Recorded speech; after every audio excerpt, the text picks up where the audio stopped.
नक्षत्र तारे इत्यादि हैं, इनका वर्णन करके भी श्री सुखदेव महाराज ने सुनाया। आप कभी जब विज्ञान पढ़ते हैं, साइंस पढ़ते हैं और दूरदर्शन पर जब आप कभी डिस्कवरी चैनल इत्यादि देखते हैं तो आप देखते हैं उसमें अंतरिक्ष का बहुत बृहद रूप से उसका साइंस का दर्शन कराया जाता है और बड़ा आश्चर्यजनक है। आज का मानव भी वैज्ञानिक दृष्टि से प्रयत्न कर रहा है, चंद्रलोक पर भी जाने की लोग कोशिश कर रहे हैं, मंगल ग्रह पर भी जाने की कोशिश कर रहे हैं। श्री सुखदेव भगवान ने भी श्रीमद् भागवत में इनका वर्णन किया है और सभी ग्रह नक्षत्रों का वर्णन, उनकी पृथ्वी से सूर्य की कितनी दूरी है इसका भी वर्णन सुखदेव भगवान ने भागवत में किया है। पृथ्वी से चंद्रमा की कितनी दूरी है, जितने भी ग्रह नक्षत्र हैं सबकी दूरी का वर्णन श्री सुखदेव भगवान ने अपनी भागवत में किया है। ऐसा पूरा आप जब श्रीमद् भागवत आद्योपांत पढ़ेंगे घर में बैठकर तो इनकी सबकी दूरी का वर्णन श्री सुखदेव भगवान ने कहा है। सूर्य की गति का भी वर्णन किया है भगवान ने, और सूर्य सब जगह लिखा है कि सूर्य भगवान जब इंद्रपुरी से चल कर के और जब और दूसरे राजाओं जो दूसरे लोग हैं उनकी पुरियों में जाते हैं तो कहते हैं कि ये कम से कम 15 घड़ी में, और जब ये सूर्य भगवान चलते हैं तो इनका तेज इतना तेज होता है कि इसमें कई लाख करोड़ योजन चलन तेजी से इतनी गति से सूर्य भगवान चलते हैं, तब वरुण लोक में पहुंचते हैं, वरुण लोक से चंद्रलोक में जाते हैं और लौट कर फिर इंद्रपुरी आते हैं। तब तक कई करोड़ मतलब इनका समय इतनी गति से चलते हैं तब वहाँ पहुँच पाते हैं और सारा दिन इस तरीके से करते रहते हैं। ऐसे ही चंद्रलोक इत्यादि की भगवान सूर्य परिक्रमा इस तरह सबको प्रकाश देते हुए अपना कर्तव्य निर्वहन सूर्य भगवान करते रहते हैं। राहु इत्यादि का भी वर्णन श्री सुखदेव भगवान ने उनकी गतियों में कहा है कि राहु का जब भगवान ने अमृत का जब बाँट चल रहा था, अमृत का वितरण चल रहा था और उस समय राहु देवताओं का स्वरूप धारण करके जब आ गया था तब कहते हैं कि चंद्र और सूर्य ने बता दिया भगवान को कि तो राहु है, देवताओं का रूप बनाकर बैठा है। तो भगवान ने उसी समय अपने दिव्य चक्र सुदर्शन का स्मरण किया और चक्र सुदर्शन ने उसका सिर धड़ से अलग कर दिया। लेकिन भगवान ने सोचा कि ये दुष्ट है, राहु है और ये सूर्य और चंद्र को निरंतर ये परेशान करता रहेगा, इसलिए भगवान ने अपने चक्र सुदर्शन को इस प्रकार से उनके पीछे निरंतर के लिए निषेध कर दिया कि तुम सदैव चंद्र और सूर्य की रक्षा करते रहो। तो ये चक्र जो है निरंतर राहु के चारों तरफ घूमता रहता है। भगवान ने ड्यूटी लगा दी चक्र की कि राहु के पीछे तुम निरंतर लगे रहो, तो वो चक्र राहु के निरंतर चक्कर काटता रहता है और उस चक्र के तेज के प्रभाव से राहु चकित होता है, विचलित होता है, व्याकुल होता है, बदला लेने की कोशिश करता है चंद्र से और सूर्य की। कदाचित उसे कुछ समय थोड़ा सा मिलता है उसमें भी आकर, और जब चंद्र या सूर्य के पास जब तक आता है, लेकिन तेज जो चक्र है उसका तेज इतना असह्य उसको हो जाता है कि वो वहाँ से तुरंत भाग करके अपने स्थल पर आता है। और जितनी देर वो राहु सूर्य और चंद्र के सामने रहता है उसी को आप लोग ग्रहण कहा करते हैं कि ये ग्रहण लग गया है। ये भी भगवान सुखदेव ने इसका वर्णन इस श्रीमद् भागवत इत्यादि में किया है। उनकी सबकी इस प्रकार से उन्होंने पूरा वर्णन श्री सुखदेव भगवान ने श्रीमद् भागवत में किया है। आप घर में बैठकर श्रीमद् भागवत का जब अध्ययन करेंगे, पढ़ेंगे तो इन बातों का उल्लेख आपको शास्त्रों में होगा, क्योंकि बृहद श्रीमद् भागवत ग्रंथ है। सप्ताह के इस सत्र में इतनी बातों को नहीं कहा जा सकता। राजा परीक्षित ने कहा, भगवान आप पहले निवृत्त मार्ग का आप वर्णन कर चुके हैं, उसके द्वारा अर्चराज मार्ग से जीव क्रम से ब्रह्मलोक में पहुंचता है और फिर ब्रह्मा के साथ में मुक्त होगा। अर्चरादि का अर्थ होता है जैसे हम पूजा करते हैं, अर्चना करते हैं, वंदना करते हैं। एक हमारा भक्ति का अर्चरादि पूजा करने का ये भी एक मार्ग है जिसके माध्यम से हम परमात्मा के समीप पहुंचते हैं, परमात्मा की कृपा हम पर भी होती है। और फिर तृतीय स्कंद में प्रवृत्ति मार्ग का आपने वर्णन किया जिससे स्वर्गादि लोकों की प्राप्ति होती है चौथे स्कंद में भी आपने प्रथम तो मनवंतर याद का आपने वर्णन किया। चौथे और पांचवें स्कंद में आपने प्रियव्रत, उत्तानपाद के वंशों का तथा चरित्रों का वर्णन, वर्ष, समुद्र, पर्वत, नदी, उद्यान और विभिन्न द्वीपों के वृक्षों आदि का निरूपण किया। आप श्रीमद् भागवत को पढ़ेंगे तो हमारे देश जिसका नाम पहले अजनाव था, भारतवर्ष का नाम पहले क्या था? अजनाव। अजनाव जब बाद में महाराजा हुए और उनके पुत्रों की जब संख्या बढ़ी तो उन्होंने अजनाव को इस प्रकार से बांटा, 9 खंडों में इसको बांध दिया। फिर इसका नाम वर्ष के रूप से रखा गया, जैसे भारतवर्ष रखा गया। इस प्रकार से वर्ष के हिसाब से इन्होंने इनको अपने पुत्रों को उसको बांटा, सबको राज्य दिए। इस प्रकार से ये क्रिया विभिन्न द्वीपों पे कहाँ कहाँ किस किस वृक्ष के नाम से कौन से द्वीप का नाम पड़ा, ये भी श्री सुखदेव भगवान ने वर्णन किया है। और प्रियव्रत महाराज के पहियों के माध्यम से जो समुद्र बने, कहाँ मट्ठा का रस, देखो सागर एक ही जो हम लोग देखते हैं, आप सोचते हो सागर यही है नमकीन, ऐसा नहीं है। सागर 6 और सागर हैं। एक सागर ऐसा है जिसमें दूध ही दूध भरा हुआ है, एक सागर ऐसा जिसमें मट्ठा ही मट्ठा भरा हुआ है, एक सागर ऐसा जैसे गन्ने का रस है, ऐसा ही है, एक सागर ऐसा है जिसमें घृत ही घृत है। तो ये 7 सागरों का जो वर्णन किया जाता है, ये खोज से प्राप्त होते हैं, ऐसे प्राप्त नहीं होते। श्री सुखदेव भगवान ने जो भूमि में तल, अतल, वितल, सुतल, तलातल इत्यादि जो लोक हैं उनका भी वर्णन किया। दीप, वर्षा, विभाग, इन सब का भी देखो, इसीलिए भू विवर कहा जाता है। विवर कहा जो भूमि के नीचे जो लोक हैं उनका भी वर्णन श्री सुखदेव महाराज ने यहाँ पर किया है और इन सबको सुनाया। अब परीक्षित महाराज कहते हैं, महाराज अब मैं वो उपाय जानना चाहता हूँ। नरकों का भी वर्णन श्री सुखदेव भगवान ने कहा और बीभत्स नरकों का वर्णन किया। मुख्य रूप से 28 नरक हैं, लेकिन इसमें श्री सुखदेव भगवान ने लगभग कम से कम 40-50 नरकों का वर्णन किया है। एक महात्मा की मैंने बहुत अच्छी बात पढ़ी, मुझे भी वो अच्छी लगी, शायद आपको भी अच्छी लगेगी, मैं सुनाऊंगा तो आप समझेंगे। महात्मा जी ने लिखा कि देखो, एक व्यक्ति है, अपराधी है, उस अपराधी व्यक्ति ने मान लीजिए 50 कत्ल किए, मर्डर किए। अब वो जेल में गया। जेल में जाने के बाद मान लीजिए उसको मृत्युदंड हो गया, तो मृत्युदंड तो एक ही बार होगा, बार बार तो उसे आप मृत्युदंड दे नहीं सकते। या तो ये हो कि एक बार मृत्युदंड हो गया फिर उसे जीवित करो, जीवित करने के बाद फिर उसे मृत्युदंड दो, यानी 50 बार उसे जीवित करो और 50 बार उसको मृत्युदंड दो, तब तो उसकी जो उसने जो 50 कत्ल किए हैं उनकी सजा वो भुगत सकता है। लेकिन दंड एक ही है, 50 कत्लों का भी एक ही दंड है, मृत्युदंड। चाहे उसने 2 किए तब भी एक ही, एक बार फांसी पर चढ़ेगा, चाहे उसने एक बार किया फांसी पर तो एक ही बार चढ़ेगा, बार बार तो। लेकिन एक बार जो 50 मर्डर उसने किए हैं, कत्ल किए हैं, तो जो 49 जो कत्ल किए हैं उनका दुख वो कहाँ भोगेगा, उनकी सजा वो कहाँ भोगेगा? आप अपना प्रश्न करो, मन में सोचो, वो कहाँ भोगेगा? बोले इसीलिए नरकों की स्थापना की गई है कि जो 49 उसने जो कत्ल किए हैं उनका पाप वो नरकों में जाकर के भोगेगा, इसलिए नरकों का निर्माण किया गया। वो महात्मा की बात मुझे अच्छी लगी कि भाई अच्छा, महात्मा जी ने लिखा और समाधान बढ़िया है। कोई भी प्रश्न कर सकता है कि महाराज उसने 50 मर्डर किए, फांसी तो एक ही बार होनी है उसके। आदमी भी सोच लेता है कि फांसी पर तो एक ही बार चढ़ूंगा, जितने मारने मार लो। ऐसे लोग भी सोचते हैं, जो अपराधी वृत्ति के लोग होते हैं, जैसे हम लोग सोचते हैं कि भैया चलो 10,000 और लाखों रुपया इकट्ठा कर लो, क्या बुराई की बात। अरे काम ही तो करना है, मेहनत करना। अपराधी भी ऐसा सोच लेता भाई एक ही बार तो फांसी पर चढ़ना है, मरना भी होगा तो एक ही बार गोली लगेगी, पर जो तुम कर सकते हो उतना तो कर लो, अपना बदला ले लो। तो महात्मा ने कहा कि भाई उनका फल वो कहाँ भोगेगा, तो इसलिए बोले नरकों का निर्माण किया।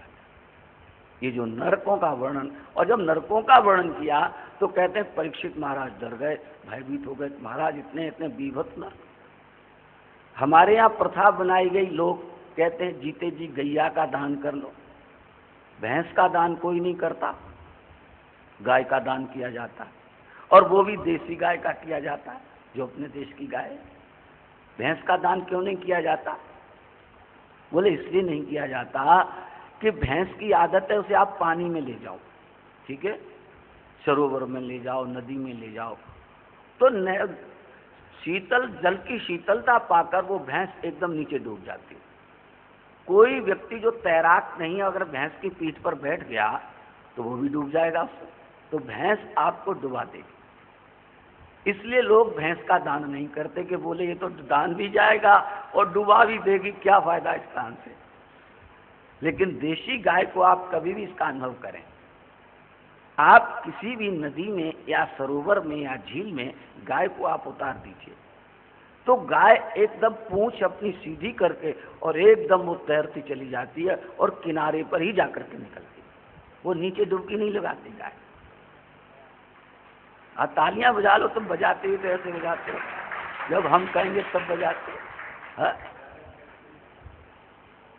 तो लोगों ने कहा कि ये जो गाय इसलिए दान, और कहते हैं बैतरणी नदी को पार करने के लिए गाय का दान किया जाता है। अब नाम तो बहुत अच्छा, बैतरणी, कितना सुंदर नाम है, आपको भी अच्छा लगता होगा, लेकिन उसके स्वरूप का जब आप वर्णन सुनेंगे तो नाक मुंह सिकोड़ेंगे। किसी के फोड़ा जब निकलता है और फोड़ा निकलने के बाद जब वो पक जाता है और पकने के बाद जब वो फूटता है तो उसमें क्या निकलता है? पीव निकलता है, मवाद निकलता है। तुम आप उसको देखना चाहते हो? कोई देखना चाहता है? बताओ, नहीं देखना चाहता। बोलते हैं उस वैतरणी नदी में वो पीव से भरी होती है। प्रेम से बोलो। और उस वैतरणी को पार करने से मनुष्य डरता है तो गाय का लोग दान करते हैं। अगर गाय को उसमें उतार दिया जाए तो बोले पूंछ खड़ी करने, पूंछ पकड़ लेता आदमी, उसकी जो जीवात्मा है उसकी पूंछ पकड़ करके उस वैतरणी नदी को गाय पार करा देती है। इसलिए गायों का दान किया जाता है।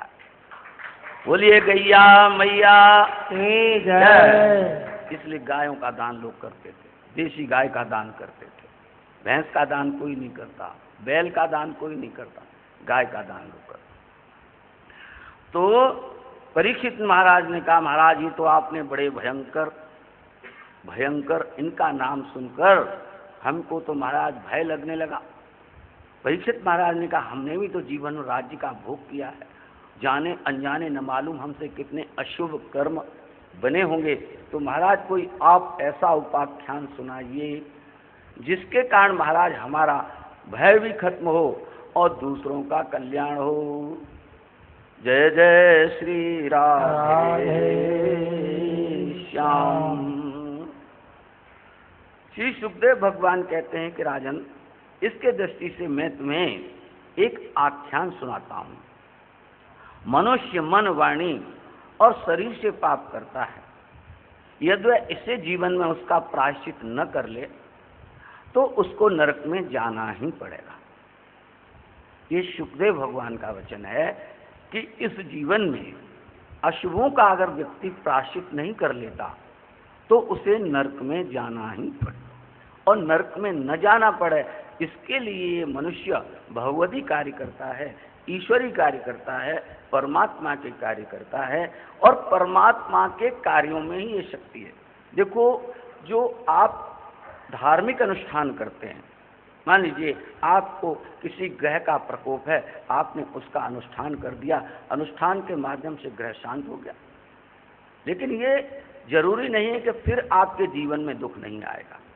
फिर आ सकता, फिर अनुष्ठान करिए, फिर ऐसा आपका दूर हो जाए। यानी आप अनुष्ठान करते रहिए और अपने आप को बचाते रहिए, इसका क्रम है। लेकिन परम प्रभु परमात्मा का जो अनुष्ठान है, ईश्वर का जो अनुष्ठान है, जो नाम जप है, हम भागवत की कथा सुनते हैं, सुनवाते हैं, करते हैं, और इसमें कोई कामना नहीं रखते, निष्काम भाव से। सर्वजन सुखाय सर्वजन हिताय, सबका सुख हो और सब का भला हो, इस भाव से हम भागवत का प्रणयन करते हैं, भागवत कराते हैं, करवाते हैं। अथवा कोई कामना भी होती है तो भी भागवत के माध्यम से सफल हो जाती है। सुखदेव भगवान कहते हैं, जीते जी अपने अशुभों का प्रायश्चित करने के लिए भगवान के नाम का जाप करना चाहिए, परम प्रभु परमात्मा के नाम का आश्रय लेना चाहिए। और नाम जपने में महापुरुषों ने अथवा परमात्मा ने कोई नियम नहीं बनाया। जो आप ग्रह नक्षत्रों को शांत करने के लिए अनुष्ठान करते हैं उनमें नियम होते हैं, उपनियम होते हैं। आप नियम और उपनियमों को पूरा तरीके से अगर उसको संपन्न नहीं करेंगे, उसमें त्रुटि हो जाती है, तो उसका पूरा पूरा फल आपको प्राप्त नहीं हो सकता। लेकिन भगवान नाम में परमात्मा ने कोई नियम नहीं रखा। राम नाम की लूट है, लूट पाओ सो लूट, और अंत काल पछताओगे, प्राण जाएंगे झूठ। राम नाम में भगवान ने कोई और तो और ये भी कहा, भाएं कुभाएं अनखाल सहु, नाम जपत मंगल दिस्तसु। उठत बैठत सोवत नाम, कहो नानक जन सद के काम। बोले भगवान का नाम कैसे भी आप जम सकते हैं, किसी भी प्रकार से जप सकते हैं। आप सो करके उठे, मुंह नहीं धोया, कुल्ला नहीं किया, कुछ नहीं किया, तो भी राम राम राम राम कर सकते हैं। और आप नहा धोकर स्नान करके शुचिता से अगर उसका पाठ करते हैं तो और भी अच्छी बात है। तो कहने का तात्पर्य है कि जो सर्वोपरि शक्तिवान परमात्मा का नाम है, भगवान ने उसमें कोई नियम नहीं रखा। लेकिन जो लौकिक जगत के कार्य हैं उनमें भगवान ने सब में नियम रखे, और नियमों में अगर थोड़ी सी भी त्रुटि मानव के द्वारा हो जाती है तो उसके बजाय अच्छे फल के बजाय उसका कुफल उसे प्राप्त हो जाता है। इसलिए सर्वोपरि भगवान का नाम है। नरक में ढकेलने के लिए दरवाजे नरक के कौन से हैं भाई, ये भी सुन लो साथ में। नरक में ढकेलने के लिए दो दरवाजे हैं, काम क्रोध। काम और क्रोध। काम का अर्थ है कामना है, मनोरथ। हमारी इच्छा हुई हमारा ये काम हो जाए। पहले तो आप अपना बाहुबल लगाते हैं कि हमारा काम हो जाए। जब आपका बाहुबल सफल नहीं होता, आपकी अप्रोच सफल नहीं होती, तब आप नाते रिश्तेदारों की ओर देखते हैं, हमारा नाते रिश्तेदार किसका मेल कहाँ से है। वो भी सफल नहीं होता तो कहते हैं कोई दूसरा तुम्हारा कोई मित्र हो तब बताओ। तो फिर हम दूसरे को तलाशते हैं। धीरे धीरे हमारा जो क्षेत्र इतना बढ़ जाता है कि हम फिर मंत्रियों तक जाने की कोशिश करते हैं, प्रधानमंत्री तक जाने की कोशिश करते हैं। तो उन कामनाओं की पूर्ति के लिए आप कहाँ तक जाने के लिए तैयार हो जाते हैं। अच्छा, और आपकी कामना की पूर्ति में कोई रुकावट डालने वाला हो, उसे मालूम है एक काम करने जा रहा है और बीच में मान लीजिए उसने भांजी मार दी, कुछ का कुछ कह दिया, करे यार छोड़ो इसका काम मत नहीं करें, तो ऐसा बंदा है। और जब आपको पता लगे कि काम होते होते आपका रुक गया, बोले कैसे रुक गया, उस व्यक्ति ने जाकर आप ऐसा कह दिया उससे, उसने तो आपको क्रोध आएगा। क्या आएगा? काम के साथ क्रोध जुड़ा हुआ है। कामना की पूर्ति के लिए अगर कोई उसमें अवरोध पैदा करता है तो व्यक्ति को क्रोध आ जाता है, और जब क्रोध आ जाता है तो मनुष्य अपना होशो हवास खो देता है, और उसमें कोई भी वह अनर्थ काम कर डालता है, कर देता है, तो उसका फल अशुभ पाप हो जाता है और उसके कारण उसे नरक में जाना पड़ता है। तो हमने ये दो दरवाजे नरक में जाने के लिए खोले हुए हैं, अपने आप ही खोले हुए हैं, काम और क्रोध। काम का अर्थ है कामनाएं, कामनाओं की अपूर्ति और कोई रुकावट डालने वाला उसके प्रति क्रोध, और क्रोध के द्वारा अनेक प्रकार के हमारे माध्यम से ऐसे कार्य हो जाते हैं जिसका द्वारा हमको अशुभ कार्य हमारा बढ़ जाता है। तो भगवान ने कहा कि ये पाप दरवाजे खोल खोल करके बैठे हुए लोग, इसलिए मनुष्य को इसी जीवन में अपने पापों का प्रयत्न शमन करने का प्रयत्न कर लेना चाहिए। ये ज्ञान है, ये समझ है, यही विवेक है। इसी को कहते हैं समझदार आदमी जो है जीते जी अपने पापों का प्रायश्चित नहीं कर लेता, उसी को समझदार व्यक्ति कहा जाता है। राजा परीक्षित ने कहा कि भगवान मेरा अभिप्राय यह है कि मनुष्य पाप करना है बुरा है, ये सब जानते हैं, आप भी जानते हो, हम भी जानते, सब जानते हैं। इस विश्व में कोई ऐसा व्यक्ति नहीं है जो ये नहीं जानता कि पाप करना बुरी बात, सब जानते। लेकिन मनुष्य फिर भी जानते हुए भी पाप करता है, जानते हुए भी अशुभ कर्म करता है। ऐसा करने में परीक्षित महाराज करते हैं, महाराज जी मुझे तो उसकी व्यवस्था मालूम पड़ती है। परीक्षित महाराज बड़े अच्छे श्रोता हैं, वो कहते हैं जानता है कि वो पाप नहीं करना चाहिए और फिर भी कर देता है, तो इसका मतलब मुझे तो ये लगता है उसकी कोई मजबूरी रही होगी, उसकी कोई विवशता रही होगी, तब उसने कर डाला उसको। ऐसी अवस्था में उसके पापों का प्रायश्चित महाराज कैसे हो सकता है? राजन, मैं तुम्हें एक बहुत अच्छा पुराना इतिहास श्रवण कराता हूँ, और ये जो मैं आपको इतिहास सुनाने जा रहा हूँ, एक बार धर्मराज की सभा में ऐसा ही प्रश्न युधिष्ठिर ने नारद जी से किया था।